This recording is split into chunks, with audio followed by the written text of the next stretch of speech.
Yeah, no. That is a big task, and that's a really interesting question. Let me just give you a tiny little bit of background because exactly what you're talking about happened. My very first job in broadcasting was in 1970 as a radio reporter. And I got my job as a radio reporter. I promise you this has a point, apropos of what you're saying. Because I had worked in politics. I worked in several political campaigns back home in Indiana. Sadly, no one I ever worked for actually won. So that is sort of when the universe is saying, find another career. You Mhm. know, sister, this one isn't working for you. So I was 20 and I went to the biggest radio station in Indianapolis and I went to the news director and I said, I'm here to apply for the job as a reporter.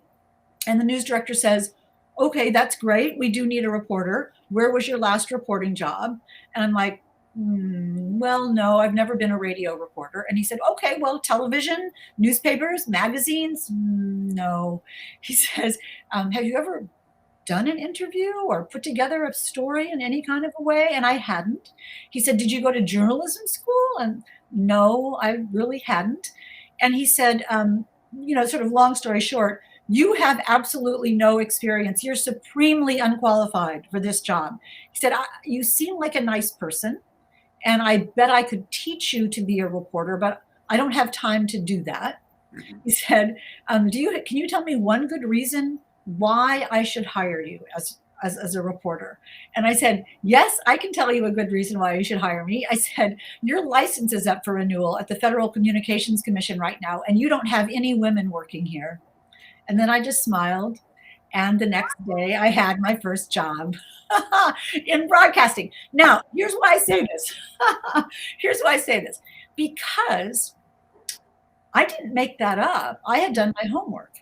I knew that their license was up for renewal, and I knew that they didn't have any women working there. Now, I would not say to any of your thousands of listeners, if you're applying for a job, threaten your potential boss with a lawsuit, and that will definitely get you. You're like, don't do that. Don't do that.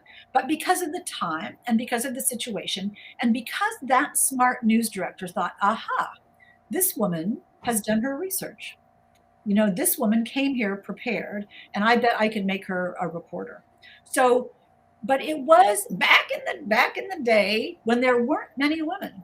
There were not many women in broadcasting. Barbara Walters and Leslie Stahl and Jessica Savage and Jane Pauley. I mean, we all got our jobs because we were women. There's no question about that.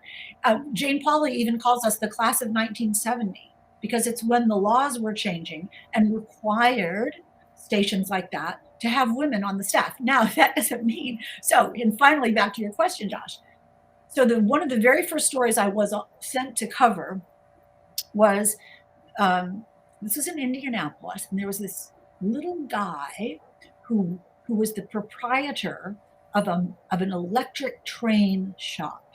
If you can imagine how sort of Dickensian that would look.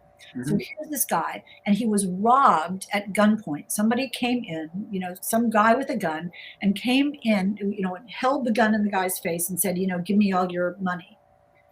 And I was assigned to cover the story, my very first police story. And so here I am, little me, with my little microphone and little tape recorder, and I say, how did you feel when the guy came in with the gun? Now, that is a standard question now. I mean, that's like, oh my gosh, what went through your mind? But I said to him, how did you feel when the guy with the gun came in? What went through your mind when you saw that weapon? So there was a police officer there with me at the time. And the police officer called my news director and said, what kind of a question is, how did you feel? Why would anybody ask a question like that? And because that's not the kind of question that reporters asked back then. It was all who, what, when, where, but there was no why, and there was no emotion to it. It was just straight story. But I was new, and I wanted to know how that felt. And that's what you're talking about the character. I saw not a robbery, but I saw a person at the other end of a gun whose Mhm. life had changed at that moment. And I thought it would be illuminating for listeners to that's the story. You've heard people get robbed all the time, but not that person and not in that little train store. And so that's what sort of got me on the path of under, understanding storytelling and understanding how the storyteller can bring their voice to the story by mining the experiences of other people, if you see what I mean. And that's so what you're talking about learning how to write character, that's where that begins. Mhm. You know, is the characters in the news story are the characters in any story. They're real people to whom something has happened and who have to make a decision as a result of that and whose lives change as a result of that. And it's our job as writers to explore the possibilities that someone would do and whether someone makes a right decision or a wrong decision, or whether they emerge from it